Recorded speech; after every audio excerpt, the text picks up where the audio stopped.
you all, how are you? Welcome to this channel with David. And today I have a very important video for you, that is to tell you about the vacancies of teaching and non-teaching staff in Eklavya Model Residential School, in short EMRS. I have got many calls regarding the same कि ये vacancy क्या है और इसके अंदर जो eligibility है या फिर क्राइटेरिया है और एग्जाम का पैटर्न है वो सब क्या है, तो we are going to discuss about all this. So first of all will see, ये जो Eklavya model school residential school है, ये बेसिकली एक रेजिडेंशियल स्कूल है फॉर शेड्यूल ट्राइब्स के लिए. मिनिस्ट्री ऑफ ट्राइबल अफेयर्स की तरफ से ये जो स्कूल्स हैं उनको स्टैब्लिश किया गया है by the national education society for tribal students. तो जो स्टूडेंट्स एसटी कैटेगरी के अंदर आते हैं उनके लिए स्पेशल स्कूल रेजिडेंशियल स्कूल जो है वो इंडिया में बनाए गए हैं. अभी इसमें टीचिंग स्टाफ में कुछ वैकेंसीज हैं और नॉन टीचिंग भी हैं, तो हम उनको देखेंगे one by one. So basically before going further we need to know कि ये है क्या, या ईएमआरएस या फिर एकलव्य मॉडल स्कूल्स क्या हैं. तो ये जो हमारा national education society for tribal students हैं, उन्होंने ये एक ऑर्गेनाइजेशन है जो कि मिनिस्ट्री ऑफ ट्राइबल अफेयर्स के अंदर आता है. और यहाँ पर वैकेंसीज आई हैं, रिक्रूटमेंट है प्रिंसिपल की पोस्ट के लिए, PGT, accountant, junior secretariat and lab attendant. तो बिकॉज मेरे जो स्टूडेंट्स हैं वो you can go for this post I think, and some of you are from this as well. So I'm going to tell you all the details about the eligibility and requirements for the PGTs in this school. Okay.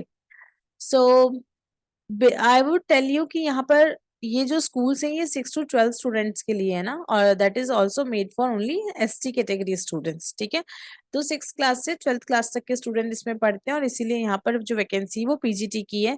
ध्यान रखिएगा, PRT या जो primary teachers है उनकी vacancies नहीं है, क्योंकि 6 to 12 level का ये स्कूल है. दूसरा आपको बात जो ध्यान में रखनी है वो ये है कि इसकी जो डेट्स हैं वो ऑनलाइन सबमिशन होगा, इसका जो एप्लीकेशन फॉर्म है वो. और ये जो एग्जाम है वो भी ऑनलाइन होगा. ठीक है, तो 31 जुलाई तक ये फॉर्म्स हमें अप्लाई कर देना है. ठीक है, ऑनलाइन. और फीस जो है वो भी ऑनलाइन ही पे की जाएगी by just going through the website. अभी आपको ध्यान में रखना है कि जो एप्लीकेशन फॉर्म है वो प्रिंसिपल की पोस्ट के लिए जो चार्जेस हैं वो 2000 रुपीज हैं. पीजीटी के लिए ये 1500 रुपीज है. नॉन टीचिंग स्टाफ के लिए इसकी जो फी है, एप्लीकेशन फी, वो है 1000 रुपीज. ये आप ध्यान रखिएगा. ऑनलाइन जो एडमिट कार्ड है वो ऑनलाइन ही मिलेंगे आपको नेस्ट की वेबसाइट से. और एग्जामिनेशन की जो डेट है वो अभी तक नहीं आई है, वो आ जाएगी. एग्जामिनेशन का जो टाइम है वो टीचिंग स्टाफ्स के लिए कितना हुआ, 180 मिनट्स, यानी 3 घंटे का. ओके, और नॉन टीचिंग स्टाफ के लिए 150 मिनट्स का है.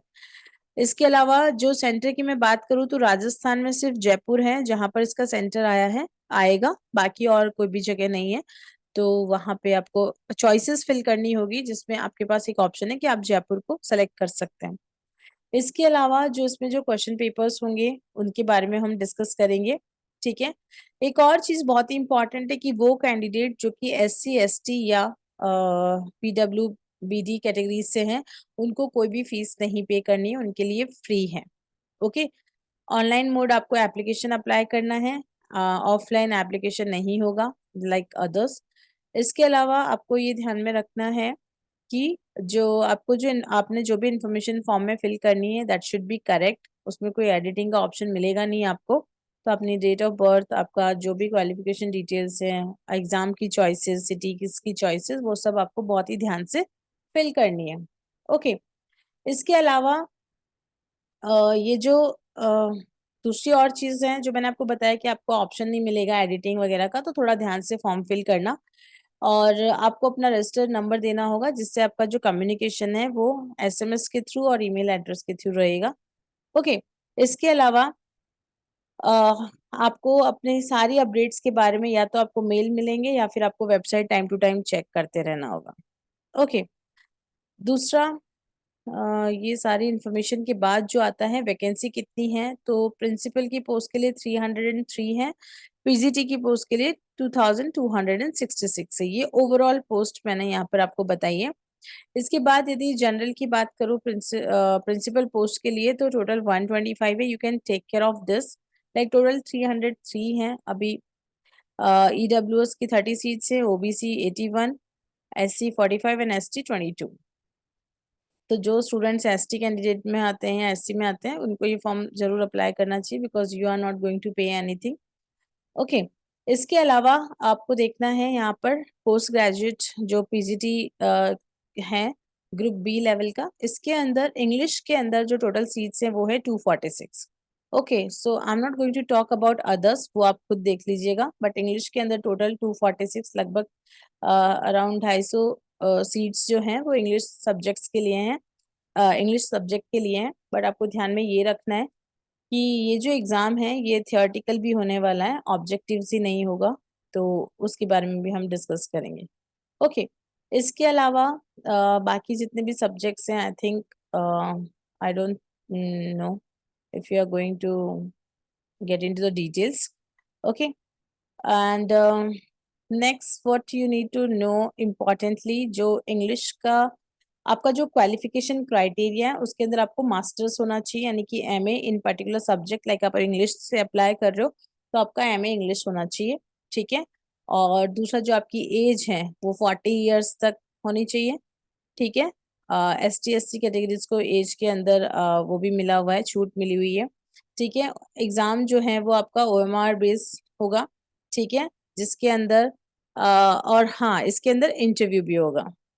Okay, so for the post of principal only there is an interview, बाकी सबके लिए आपका रिटर्न जो कि ओएमआर बेस्ड टेस्ट होगा।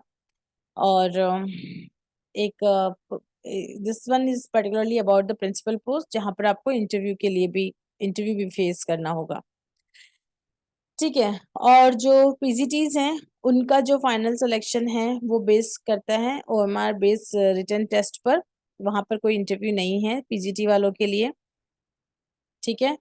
और तो जो फाइनल सिलेक्शन लिस्ट है वो आपको वेबसाइट पर ही मिलेगी आफ्टर एग्जाम।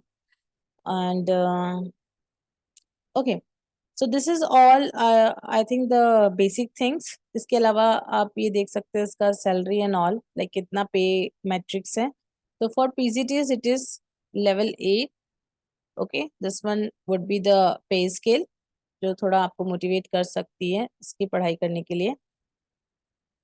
ओके, बस आपको ध्यान रखना है कि फॉर्म बहुत ही ध्यान से फिल करना होगा। आपका जो ओएमआर है वो पेन एंड पेपर बेस्ड है, ठीक है। Okay, and medium of question paper obviously for English it would B English only, ठीक है। और बाकी अदर के लिए जो भी डोमेन नॉलेज है उस सॉरी, इसमें जो 5 पार्ट बनाए गए हैं, part 1 is for reasoning and numeric, ठीक है, यानी मैथ्स और रीजनिंग के 10 क्वेश्चंस आएंगे, total marks would be 10। And general awareness के आएंगे 20 क्वेश्चंस, एक एक नंबर का एक क्वेश्चन, तो 20 मार्क्स इसके हो गए। लैंग्वेज कॉम्पिटेंसी टेस्ट, जिसके अंदर हिंदी और इंग्लिश के 10 मार्क्स के क्वेश्चन आएंगे, that would be 20, number of questions would be 20, like 10 English के 10 हिंदी के, है ना। तो टोटल कितने क्वेश्चंस हो गए? 20 क्वेश्चंस 20 मार्क्स के। इसके अलावा एकेडमिक एंड रेजिडेंशियल एस्पेक्ट्स, यानी कि यहाँ पे जो ये जो पेपर 4 है, it would be about this is about the principal post ना। तो प्रिंसिपल को ये दो चीजें अलग से मिली हैं यहाँ पे, जो कि पीजीटी से डिफर करती है, तो हमारा फोकस पीजीटी पे है, तो I am going to discuss about that. PGT के अंदर आपको मिलेगा जीए 10 नंबर की, 10 क्वेश्चन होंगे रीजनिंग के। GA is about general awareness, current affair, जो भी आपका 6-7 महीने का है वो आप पढ़ लीजिएगा। Knowledge of ICT, that is computer, जो कि आपके पीजीटी और टीजीटी में भी है, राजस्थान वाले में। तो आईसीटी यानी कंप्यूटर के 10 मार्क्स के क्वेश्चंस होंगे। टीचिंग एप्टीट्यूड, है ना, जो टीचिंग मैथोलॉजी से रिलेटेड चीजें, ये 10 मार्क्स के होंगे। इसके अलावा जो आपका सब्जेक्ट है, domain knowledge in the senses, आपने जैसे सपोज आपका सब्जेक्ट इंग्लिश है, तो इंग्लिश की आपको होना चाहिए 70 +5 +5 नंबर ऑफ क्वेश्चन, यानी टोटल 80 नंबर ऑफ क्वेश्चन आएंगे 80 मार्क्स के।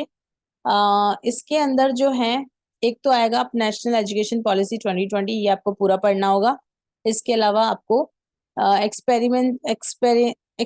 Experiential activity based pedagogy and case study based questions आएंगे यहाँ पर, कि आपको कोई केस दिया जाएगा और आपको सोचना होगा कि इसका सही आंसर क्या होगा।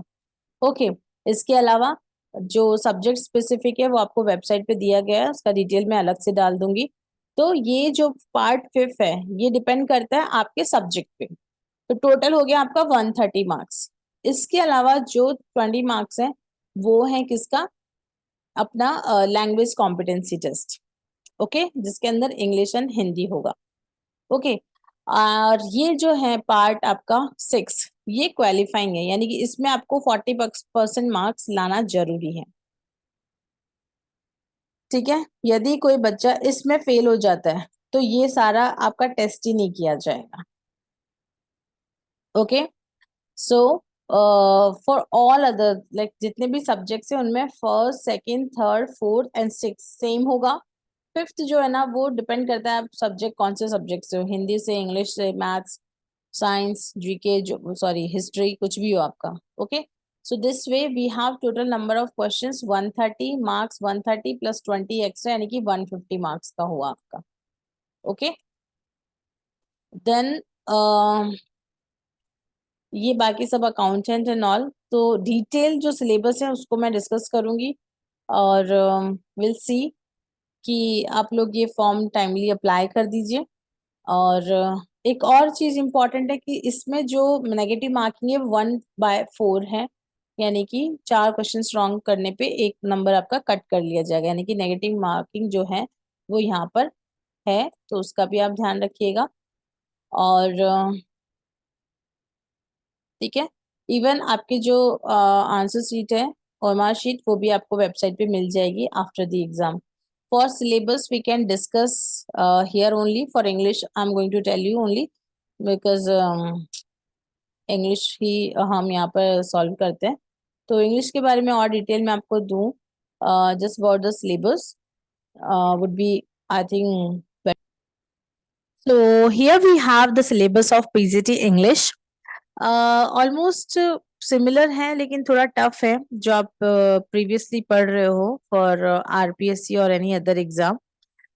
So you have reading. Reading portion के अंदर आपको करना होगा, अनसीन पैसेज दिया जाएगा। ओके। और just to comprehend, interpretation, inference and vocab. ठीक है। Unseen case based passage with verbal visual inputs like statistics data, like आपको चार्ट बना के देंगे, पिक्टोग्राफ बना के देंगे, है ना, आपको उसमें से निकालना है डेटा कि कौन कितना क्या है, किस, है ना, पाई चार्ट और ऐसे बार ग्राफ ऐसे कुछ ना, वो सब मिलेगा।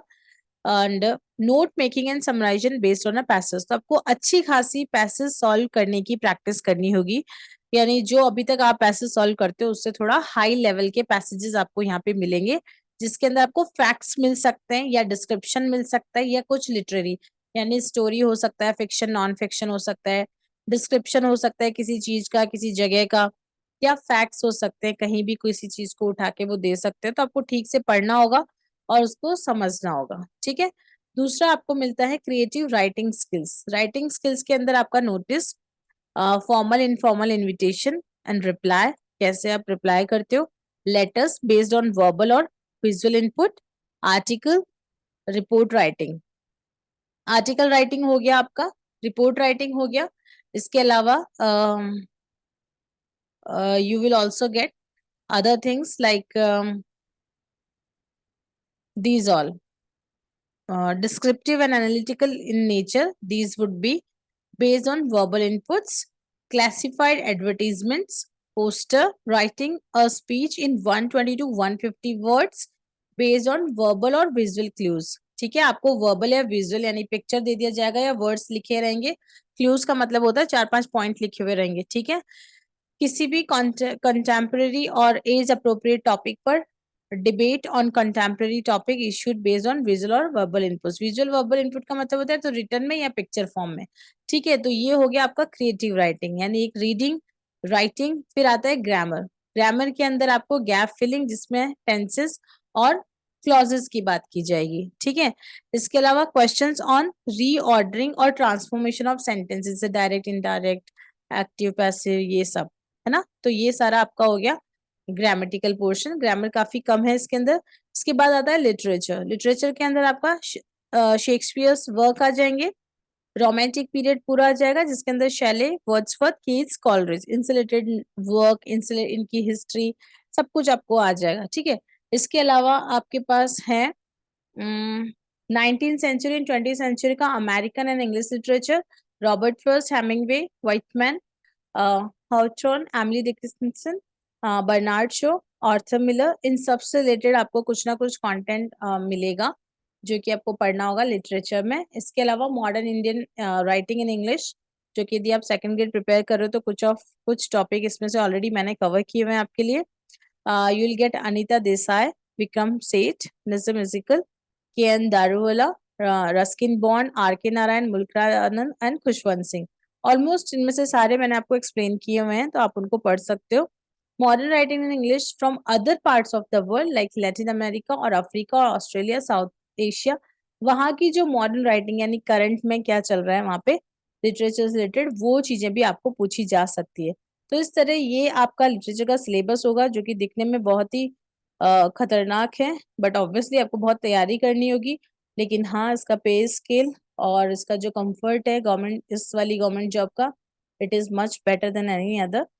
सो प्रिपेयर वेल, और आपको लगता है कि आप कर सकते हो तो definitely I would say that you should go for it. So thank you so much for watching this video. Goodbye.